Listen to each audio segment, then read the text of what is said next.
Bismillahirrahmanirrahim. Assalamualaikum warahmatullahi wabarakatuh. Perkenalkan, nama saya Lutfi Muhammad Fauzi. Di sini saya akan mereview sebuah buku yang berjudul Survive Menghadapi Quarter Life Crisis, yang artinya bertahan hidup menghadapi seperempat dari krisis kehidupan. Buku ini dikarang oleh seorang psikolog yang bernama Evni Indriani, dan ia telah menekuni tentang psikolog selama 12 tahun di Universitas Kristen Maranatha. Dan buku ini menjelaskan tentang tata cara kita, bagaimana ketika kita ada di dalam situasi krisis tentang pemikiran kita, bagaimana cara kita menghadapi kehidupan kita ke depannya, bagaimana cara kita menghadapi kesulitan dari kehidupan kita. Oke guys, sebelum kita melanjutkan review pada buku ini, ada sebuah pertanyaan. Pernahkah kita mengalami kerisauan, mengalami kegelisahan, mengalami kebingungan ketika kita ditunjuk untuk memilih sebuah pilihan dalam kehidupan kita? Kita diberikan dua pilihan, apakah melanjutkan ke pendidikan selanjutnya ataukah dipilih untuk bekerja di sebuah perusahaan. Kita akan memilih, kita akan kebingungan untuk memilih suatu hal tersebut. Maka di dalam buku ini kita dijelaskan bagaimana tata cara kita untuk menghilangkan kegelisahan tersebut di dalam diri kita ketika kita dipilih untuk memilih sebuah jawaban. Karena dalam buku Survive Menghadapi Quarter Life Crisis ini akan dijelaskan bagaimana tata cara kita menghadapi quarter life crisis. Dan buku ini halamannya tidak terlalu tebal, hanya 109 halaman. Makanya buku ini sangat rekomen sekali untuk kalian baca, terutama untuk para pemuda, karena buku ini akan menjelaskan tata cara kita bagaimana menghadapi kebingungan, menghadapi kegelisahan di masa menuju masa kedewasaan. Oke guys, jadi buku ini terdiri dari 5 bab. Yang pertama bab tentang curhatan, yang kedua welcome to quarter life crisis, terus ada my quarter life crisis, terus ada setelah kamu berada di dalam quarter life crisis, terus ada bab yuk berdamai dengan quarter life crisis, terus ada yang terakhir akhir yang damai. Di dalam pertama bab buku ini menjelaskan tentang sesi curhatan.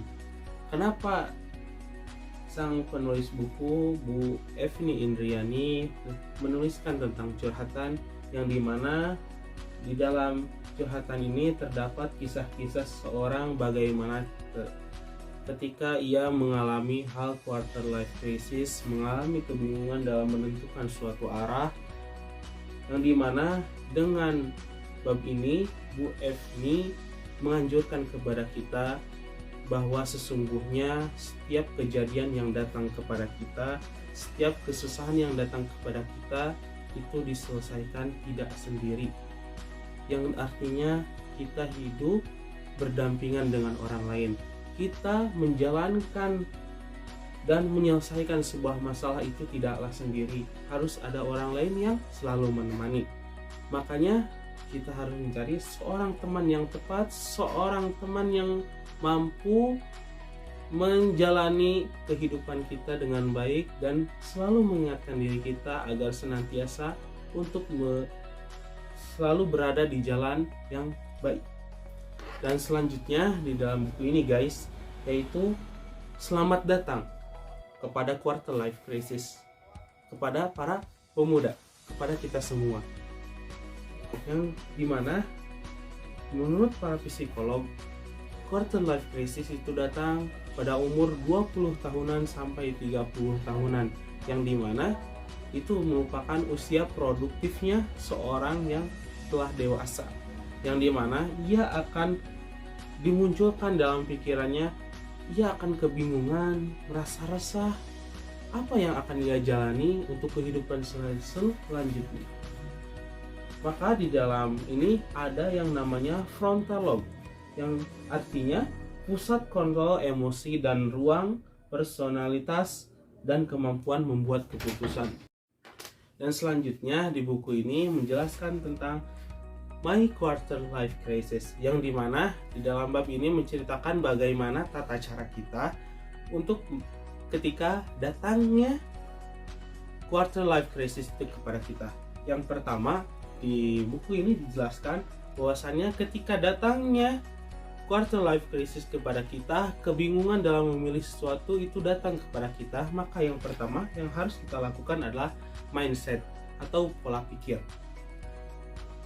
Kematangan alamiah di dalam diri kita yaitu pola pikir kita, karena manusia itu pada dasarnya adalah orang yang pemikir.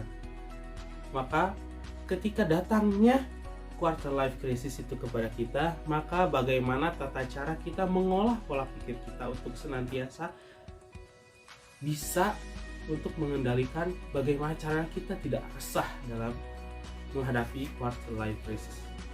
Yang kedua, pola pikir itu terbagi menjadi dua pilihan. Yang pertama ada fixed mindset dan growth mindset.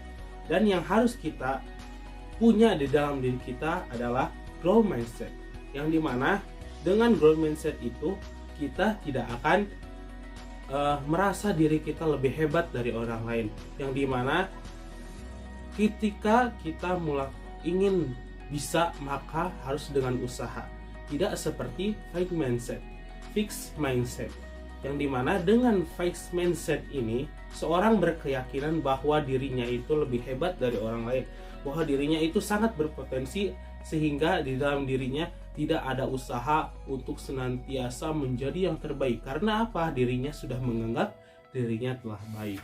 Yang selanjutnya ada mental. Mental ialah kegigihan diri kita.